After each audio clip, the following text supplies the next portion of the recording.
আসসালামু আলাইকুম। ওয়ালাইকুম আসসালাম রহমতুল্লাহি বারাকাতুহু। মনসুর ভাইয়ের কাছে সিলেটি ভাষা শুনে খুব ভাল লাগলো। তো আমার দেশের বাড়ি হচ্ছে কুষ্টিয়া। ছোটবেলা থেকে আমি ঢাকাতে মানুষ, আর এখন বর্তমানে কানাডা প্রবাসী। তো আসলে কুষ্টিয়ার ভাষাটা মানে খুব মোটামুটি বেশ শুদ্ধ ভাষা। মানে এখন যে আধুনিক ভাষা ব্যবহার করা হয় এটার খুব কাছাকাছি আর কি। আর আমরা ছোটবেলা থেকে কুষ্টিয়া না অতটা ইয়ে পারবো ইয়ে ইয়ে করতে পারি না। বাট আপনার এই উদ্যোগটা খুব প্রশংসনীয় যে আপনি মানে আপনার ভাষাটা আমার খুব চমৎকার লাগছে। আমি যে সিলেটি ভাইদের সাথে কথা বলি খুব ভাল লাগে যে এত সুন্দরভাবে তারা ভাষা চর্চাটা করেন আর কি। জি। আর তো আপনার কাছে আরো আপনি শুনতে চাই আর কি সিলেটি ভাষা। আচ্ছা, আপনি বলুন আপনার এই আপনি কেন আচ্ছা। ইসলাম পালন করেন? হ্যাঁ, এটা আচ্ছা, এটা ধন্যবাদ। আমার পয়েন্টটা হচ্ছে যে আমি জন্মগতভাবে মুসলিম। ইসলামের চর্চা খুব কম করতাম ছোটবেলা থেকে। আস্তে, আস্তে পরবর্তীকালে শুরু করি এবং ইসলামের নামাজ কালাম পড়তাম। কিন্তু একটা পর্যায়ে আমি যুক্তির জগতে যখন প্রবেশ করলাম তখন আসলে আমার ঈমানটা আমার মনে হয় যে বেড়েছে অনেকখানি এবং ইসলামের চর্চাটা আমি বুঝতে পেরেছি। হারাম এবং হালাল কি এগুলো আমি বুঝার চেষ্টা করছি। তো যেখানে আমার সেটা হচ্ছে যে আমি যখন যুক্তির জগতে আসলাম তখন আমি অন্যান্য ধর্ম থেকে কেন ইসলামটাকে আমি বেছে নিলাম সেটা আমি যখন চিন্তা করি তখন ফার্স্টে আমি দেখি যে অন্য সকল ধর্ম চাইতে ইসলামে তৌহিদ, ইসলামের যে যুক্তি প্রমাণ, ইসলামের যে সৌন্দর্য এগুলো অন্যান্য ধর্মের চাইতে যোজন যোজন আগিয়ে আছে। এখন আমার কাছে একমাত্র প্রতিপক্ষ আমি যেটা দেখি বর্তমান সময়ে যেটা মানুষ খুব বেশি প্রভাবিত সেটা হচ্ছে এথিজম বা নাস্তিক্যবাদ। তাহলে আমি কেন নাস্তিক না, আমি কেন আস্তিক এবং আমি কেন মুসলিম? তো নাস্তিকরা মনে করে যে তারা অনেক বিজ্ঞান মনস্ক, বিজ্ঞানকে তারা গ্রহণ করছে এবং যারা ধার্মিক তারা বোকার স্বর্গে বাস করতেছে এবং একটা অন্ধ বিশ্বাস নিয়ে সারাটা জীবন খালি নামাজ পড়ে সময়টা কাটায় দিচ্ছে, অথচ তারা একটা কোয়ালিটি টাইম স্পেন্ড করতেছে। তা আমি তাদের সাথে আসলে এই যুক্তিতে যেতে চাই না যে তাদের যুক্তিটা ভালো না আমার যুক্তিটা ভালো, ফিলোসফিক্যাল ইয়েতে আমি যেতে চাই না। আমি শুধু কয়েকটা পয়েন্ট বলবো। ১ নম্বর পয়েন্ট হচ্ছে যে নাস্তিক ভাইদের উদ্দেশ্যে যে আমরা দুইজনাই মারা যাব। তা আমি মরার পরে যদি দেখি যে আল্লাহ আছেন, বেহেশত দোজখ আছেন, তাহলে আমি 100% সাকসেস। আর আপনি মরার পরে যদি দেখেন যে এগুলো আছে তাহলে আপনি 100% ফেইলিউর। এবং আমি মরার পরে যদি দেখি আপনি ঠিক আছেন, আমি মাটির সাথে, তাহলে আমি কিছুই দেখতেও পারবেন না, আপনিও কিছু দেখতে পারবেন না। সুতরাং দুইজন সেম পজিশনে থাকবো। তাহলে এখানে একমত। ১ নম্বর হচ্ছে আমি গেইনার। ২ নম্বর হচ্ছে যে একটা আমাদের ভিতরে একটা ফিতরাত আছে, সেটা হচ্ছে আমরা সবাই চাই যে এই যে একটা জাস্টিস, আল্টিমেট জাস্টিস হোক। কারণ পৃথিবীতে আমরা দেখতেছি যে সব জায়গায় ইনজাস্টিস। এই যে ফিলিস্তিনে হাজার হাজার শিশুকে নির্বিচারে হত্যা করা হচ্ছে, এটার কোনো বিচার হচ্ছে না, হয়তো এই পৃথিবীতে হবেও না। কিন্তু পৃথিবীর সকল মানুষ এটা চায় যে এটার কোনো না কোনো সময় এটা বিচার হোক। তাহলে এই যে আমাদের অন্তর্নিহিত একটা ফিতরাত আছে, বিশ্বাস আছে, একটা সফটওয়্যার ইনস্টল করা আছে, তাহলে এই বিচারটা কখন হবে? যদি পরকাল না থাকে তাহলে এই বিচার হবে না। আপনিও হয়তো একজন নাস্তিক হিসেবে অনেক অবিচারের সম্মুখীন হয়েছে, সেই বিচারটাও কখনো হবে না যদি পরকাল না থাকে। কিন্তু ইসলামে কিন্তু আমরা এটা পাচ্ছি। ৩ নম্বর হচ্ছে আমরা ইসলামে একটা পারপাস অফ লাইফ পাই। আমরা জানি যে আমাদের একটা জীবনের লক্ষ্য আছে। আপনার জীবনের কোনো লক্ষ্য নাই। আপনি কেন বেঁচে আছেন তারও কোনো ঠিক নাই। আপনি যে কেন কিছু করতেছেন তার কোনো আপনার উদ্দেশ্য নাই জীবনের। ৪ নম্বর পয়েন্ট হচ্ছে আমাদের একটা গ্রেট হোপ আছে। আমরা যদি ভালো কাজ করি আমরা পুরস্কার পাবো। কিন্তু আপনার কাছে কোনো হোপ নাই। আপনি ভালো কাজ কেন করবেন? কারণ আপনার কোনো পুরস্কার নাই। আপনি খারাপ কাজ কেন করবেন না? কারণ আপনার তো কোনো শাস্তির ব্যাপার নাই, পুরস্কারের ব্যাপার নাই। অতএব আমাদের হোপ আছে, আপনার হোপ নাই। এবং লাস্ট পয়েন্ট হচ্ছে যে আমাদের কাছে মোরালিটি আছে এবং আপনার কাছে কোনো মোরালিটি নাই। এই যে রিচার্ড ডকিন্স বা অন্যান্য উনারা যেই সমস্ত কথা বলেন, এক ভাই বলে গেলেন। তা আপনারা নিজেরাই চিন্তা করে দেখেন যে আপনাদের জিরো মোরালিটি, আমাদের কাছে মোরালিটি আছে। তো এই সমস্ত পয়েন্টের উপর আমি বলবো যে নাস্তিক্যবাদ এর কোনো ভবিষ্যৎ নাই। ইসলামই একমাত্র পথ। জাযাকাল্লাহু খাইরান। একটু বেশি সময় নিয়ে নিচ্ছেন কারণ আপনি আঞ্চলিক ভাষায় তো বলেন না, এইজন্য আপনি একটু সময় লাগবে। সরি। আমার মনে হয় আঞ্চলিক কুষ্টিয়া ভাষা আপনার তো আসলে ভাষাটা আপনি বলেন, ব্যাখ্যা করে তুই বলেন, কুষ্টিয়ার ভাষাটা এরকমই। জি। ঠিক আছে। সরোয়ার জি, ভাই। জি। কুষ্টিয়াটা আসলে এই আপনার সরোয়ার ভাই, আমাদের এদিকে বলার আগে মুর্শিদাবাদ। একটা জিনিস আপনি বলার আগে আমি মানে দর্শকদের উদ্দেশ্যে বলতে চাই, যারা পরবর্তী যারা গেস্ট আসবেন, আপনারা একটু প্র্যাকটিস করে নেবেন, কারণ আমরা রিয়েলি আপনাদের কাছ থেকে শুনতে চাই আপনাদের ভাষাটা।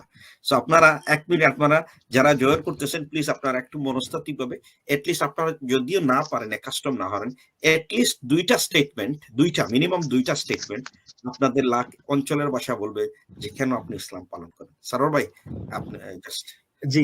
তো ইসলামের শিক্ষা ভাই বোধহয় অনেকদিন আগে থেকে এগুলো চর্চা করছেন। যাই হোক, যেটা হলো যে উনি আসলে কুষ্টিয়া থেকে, কুষ্টিয়াটা এদিকে নদিয়া মুর্শিদাবাদ এই রিজনের মধ্যে পড়ে, তো পশ্চিমবঙ্গের প্রভাব এই সাইডে আছে, বর্ডার রিজনে। সুতরাং ওই কলকাতার ভাষার একটা প্রভাব ওখানে তো থেকেই গেছে স্বাভাবিক। তো আঞ্চলিকতার সেই প্রভাবটা অতটা নেই, আমাদের যে একই অবস্থা আর কি। তো উনি যে জনাব যিনি বললেন, অনেক ভালো ভালো কয়েকটা পয়েন্ট বলেছেন। বিস্তারিত বলার হয়তো দরকার পড়ে না, এগুলো বারবার আলোচনা হয়েছে। তো উনি স্বাভাবিক যেগুলো আমাদের আপনাদের বয়সে যেটা হয় যে একসময় আমাদের বঙ্গে বিভিন্ন অন্য ধরনের আইডিওলজি, নাস্তিকবাদ, কমিউনিজম এসবের দাপাদাপি ছিল আর কি। তো সেই সবের প্রভাবে ধর্মে জন্মগ্রহণ করার পরে আলটিমেটলি আমাদের পালন হয়ে ওঠে না, বা ওই সব জিনিসগুলো সামষ্টিক যে চর্চা সেটা থাকে না, একটা গ্যাপ আগে আমরা দেখেছি যে জেনারেল শিক্ষা এবং ধর্মীয় শিক্ষার মধ্যে। তো ফলে একটা জেনারেশন এরকম তৈরি হয়েছে যারা ধর্ম থেকে একটু বিমুখ অবস্থায় ছিলেন। তারপরে স্বাভাবিক কোশ্চেন আসে, তারপরে যারা কেউ একটা জানতে চায়, যুক্তির পথে যায়, আপনি সেটাই গেছেন, যুক্তি দিয়ে এগুলো বোঝার চেষ্টা করছেন। তারপরে আপনি দেখলেন যে সমস্ত যুক্তি বুদ্ধি বা অন্যান্য বিবেচনায় ইসলাম হচ্ছে যে মানে সবচেয়ে ভালো আর কি, মেক সেন্স আর কি যেটাকে বলা হয়। তো তারপরে আপনি সেই জন্য ওটাকে পালন করলেন। আর আপনি এখন মনে করেন যে ইসলামের অন্যান্য ধর্ম তো ইসলামের সঙ্গে টিকতে পারে না, শুধু একটাই মাত্র থ্রেট আপনি মনে করছেন, যেটা হলো নাস্তিকতা, বা যে ধর্ম হিসাবে ধর্মের যদি আমি আপনি বলছেন দুটো দিক ধরেন, যে আস্তিকতা নাস্তিকতা। নাস্তিকতার মধ্যে ইসলামই একমাত্র সঠিক রাস্তা, আপনি আগে সিদ্ধান্ত নিয়েছেন। আপনি আর একটা বাকি চ্যালেঞ্জটা হলো যে নাস্তিকতার প্রশ্ন।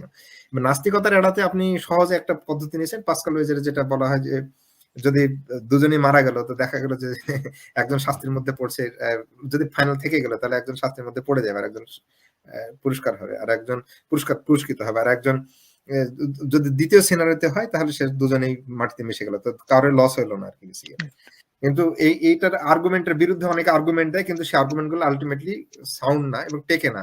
যদিও এর বিরুদ্ধে আর্গুমেন্ট দেওয়া হয়, যেমন কয়েকটা দেওয়া হয় যে আপনি দুনিয়াতে অনেক কিছু লস করবেন ধর্ম করতে গিয়ে। হ্যাঁ, তার মানে যারা ইমোরাল অলরেডি, তারা ওইগুলোকে ফুর্তি মনে করে বা আনন্দ মনে করে, ওইগুলোকে মানে বাজে জিনিসগুলোকে। তো ইমোরাল লোকের জন্য সবকিছুই কিন্তু মানে ইনভ্যালিড আর কি, যুক্তি টুক্তি সবকিছু যা মনে হবে তাই। তো তাদের কাছে পাস্কাল ওয়েজারের কাউন্টার লজিক দিতে আসারও কোনো প্রয়োজন হয় না আর কি। আর দ্বিতীয় কথা হলো যে অনেকগুলো ধর্ম হবে, সেগুলো আপনি যাচাই করবেন কি করে? তো সেক্ষেত্রে স্বাভাবিক হিসাব, যে পদ্ধতি আপনি যাচাই করতে শুরু করেছেন, মিনিমাম যেটা আপনি ব্যবহার করতে পারবেন, আপনার কাছে যেটা টুল আছে। আমি জানতে পারি না বলে বা মানে জানতে পারবো না এটা বলে তো বসে থাকা যায় না। আপনার কাছে যেটা টুল আছে সেটা আপনি ব্যবহার করবেন। তো যুক্তি হিসেবে আপনি যাচাই করে দেখবেন যে ইসলাম হলো শ্রেষ্ঠ ধর্ম। তো স্বাভাবিক হিসাব, এটা মেক সেন্স। তো সেটা সেই হিসাবে পাস্কাল ওয়েজারের আপনার যে পজিশনটা আছে উইথ রিফাইন্ড যুক্তি, এটা সত্যি হোল্ড করে। মানে প্র্যাকটিক্যালি একটা সিদ্ধান্ত গ্রহণের ক্ষেত্রে আমরা যে ডেইলি লাইফে যেটা ব্যবহার করি, যে সমস্ত কিছু জ্ঞান না থাকা সত্ত্বেও আমাদেরকে সিদ্ধান্ত নিতে হয়, সেজন্য কিন্তু খুবই এটা একটা প্র্যাগম্যাটিক, একটা ব্যবহারিক একটা জিনিস আর কি। আচ্ছা, ফিতরাত আপনার বললেন যে পরকালের বিচার চাই। তো আমাদের অনেক ভাই আগে থেকে বলেছেন যে আমাদের যেগুলো মানে কোনো দিকে টানার জন্য আমাদের ফিতরাতের মধ্যে অলরেডি কিছু জিনিস থাকে, সেগুলো যখন বাইরের কোনো জিনিসের সঙ্গে রেজোনেট করে, একীভূত হয় বা অনুরণিত হয়, তখন আমরা কিন্তু ওইটার সঙ্গে ওইদিকে চালিত হয়, ওইদিকে ধাবিত হয়, ওটা আমাদের ভালো লাগে। ফুল দেখলে আমাদের ভালো লাগে, ধরুন এগুলো আমাদের ফিতরাতের মধ্যে অলরেডি আছে। বা ধরুন কোনো সুরালো কিছু কোরআন যখন আমরা শুনি, তখন আমাদের হৃদয়ের সঙ্গে ওটা রেজোনেট হয় আর কি। তো সেই জিনিসগুলো আছে। তো এই ফিতরাতের মধ্যে একটা জিনিস হলো যে আমাদের ন্যায় অন্যায়ের সেন্স, তারপরে আরাম পাওয়ার বোধ, তাড়না, এইগুলো আমাদের মধ্যে আছে। তো ন্যায় অন্যায় বোধ থাকার কারণে আমরা বিচার চাই, যে একটা বিচার হোক অন্যায় হলে। তো স্বাভাবিক হিসেবে আমরা এখানে পাই না। অনেকে বলেন যে আমাদেরকে এমন ভাবে তৈরি করা হয়েছে যে আমরা এমন এক ধরনের শান্তি চাই, এমন একটা আইডিয়াল একটা আদর্শ পরিবেশ চাই যেখানে আমাদের কোনো কষ্ট থাকবে না, দুঃখ থাকবে না, এটা কিন্তু আমরা কল্পনায় আনতে পারি। আমাদের ফিতরাতের মধ্যে থেকে এটা আসে যে ফিজিক্যাল যে বডি সেটা কিন্তু এটা আমাদেরকে চালিত করে এইদিকে। তো স্বাভাবিক হিসেবে বলে যে ফিজিক্যাল ওয়ার্ল্ড যেহেতু একটা নিয়মের মাধ্যমে তৈরি হয়েছে, সুতরাং আমাদের মধ্যে এগুলো ভুল ভাবে তৈরি হয়নি। মানে নিশ্চয়ই একটা বিয়ন্ড জগৎ আছে যেটার জন্য আমরা আর্ট মানে চাইছি যে ওইদিকে যেতে বা ওইখানে গিয়ে আমরা শান্তি পাবো। এটা না হলে ওই জগৎ না থাকলে, কোনো বাস্তবতার মধ্যে না থাকলে আমাদের ফিতরাতের মধ্যে ন্যাচারালি এগুলো আসতো না। তো সেই হিসাবে বিচার যে চাওয়ার ব্যাপারটা, যদি পরকাল না থাকে তাহলে বিচার হবে না, কিন্তু আমরা অন্তরের ভেতর ভাবে আমরা গঠনগতভাবে আমরা বিচার চাই। তো এটা বলে যে তার মানে আমাদের গঠনতন্ত্রের মধ্যে এমন একটা সত্য লুকিয়ে আছে যেটা গ্রেটার যে ট্রুথ, মানে বড় যে ট্রুথ, তাকে তার মধ্যে আমার অন্য একটা পরকালের ব্যাপারটা বলে। তো পরকালের বিশ্বাসটা আপনি এখানে বললেন, যেটা হলো যে মানে ইসলাম আপনাদেরকে একটা মানে প্রপার আপনার পারপোজ দেয় লাইফের, যে কি উদ্দেশ্য করবেন, মানে উদ্দেশ্যগুলো একটা সিস্টেমেটিক একটা দেয়। মানুষ হতাশাগ্রস্ত হবে না, বা ধরুন যে দিগ্ভ্রান্ত হবে না। মানুষ যদি একটা প্রত্যেকের অবশ্যই একটা মঞ্জিল থাকে, মানে হলো যে একটা দিক নির্দেশনা থাকে। সবাই কিছু না কিছু লাইফকে প্রায়োরিটি বেসিসকে ঠিক করেই করে। তো যারা কোনো একটা নির্দিষ্ট ধর্ম না মানে তাদের জন্য এটা খুব ডিফিকাল্ট হয়, আর যারা ধর্ম মানে তাদের যদি পথটা উদ্দেশ্যটা ঠিক না হয় তাহলে ফিতরাতের সঙ্গে ওটা কোনো সময় গিয়ে একটা সংঘাত পাকাবে। সেটা ঠিক হবে না। তো যিনি ফিতরাতের সৃষ্টি করেছেন তিনি যদি গাইডেন্সটা দেন তাহলে আমাদের উদ্দেশ্যটা ঠিক থাকবে, উদ্দেশ্য পূর্ণ ঠিকভাবে হবে, লক্ষ্য উদ্দেশ্য ঠিকভাবে সেট হবে এবং উদ্দেশ্য যাওয়ার জন্য পথটাও ঠিক হবে। তো স্বাভাবিক হিসাবে ইসলাম সত্য হয় এবং প্র্যাকটিক্যালি এটা আপনি নিজের লাইফে এগুলো দেখতে পাবেন বা নিজের অভিজ্ঞতাতে এগুলো দেখতে পাবেন, এর প্রমাণটা কি। তো আপনি হোপের ব্যাপারে বললেন, আর মানে শাস্তির কথা বললেন, যে ফলে হোপ এবং শাস্তি এই দুটো না থাকার ফলে মানুষ ভালো কাজে উৎসাহিত হবে না। যদি নাস্তিকতার অবস্থানে যান তাহলে, এবং খারাপ কাজ থেকে দূরে থাকার তার কোনো মোটিভেশন থাকবে না, বা তার কোনো উদ্দেশ্যই থাকবে না, বা তার কোনো তাড়না থাকবে না। তো এই জায়গাটা ইসলাম মানুষকে স্বাভাবিক হিসাবে এই জিনিসটা, পরকালের ধারণা, তারপরে এই হোপ এবং শাস্তির ভয়, এটা মানুষকে নৈতিকভাবে একটা সলিড গ্রাউন্ডে দাঁড় করায়, নৈতিকতার উপরে। নাস্তিকদের নৈতিকতা থাকতে পারে কিন্তু ওই লোক দেখানো, কেউ না থাকলে তখন আবার লুকিয়ে লুকিয়ে এমন কাজ করবে যেটা লোকের সামনে বলতে পারবে না, যে নিজেও হয়তো বিরোধিতা করে সেই জিনিসটা। আবার ধরুন যে একসময় একরকম নৈতিকতা গোটা সমাজ পরিবর্তন হয়ে গেলে সমাজ, যেটা আমাদের বিস্তারিত আলোচনা হয়েছে একসময়, যে নাস্তিকতার নৈতিক ভিত্তি আছে কিনা সেটা নিয়ে আলোচনা হয়েছে এর আগে। তো সেটা আর বলার কোনো প্রয়োজন নেই। আর হলো যে বাকি জিনিসগুলো যে মোরালিটি সলিড না, আপনি এটা ফাইনাল বললেন। তো এটা একটা সঠিক পয়েন্ট আর কি, ভ্যালিড পয়েন্ট, আপনি মাশাআল্লাহ ভালোভাবে টাচ করেছেন। এগুলো আমাদের পন্ডার করা উচিত। এগুলো শুনে আমরা পরস্পরে একেবারে শেয়ার করলে, চর্চা করলে যেটা হবে যে মানে কোনো পয়েন্ট আমি মিস করে গেছি, এগুলো বারবার স্মরণে থাকলে এটা আমাদের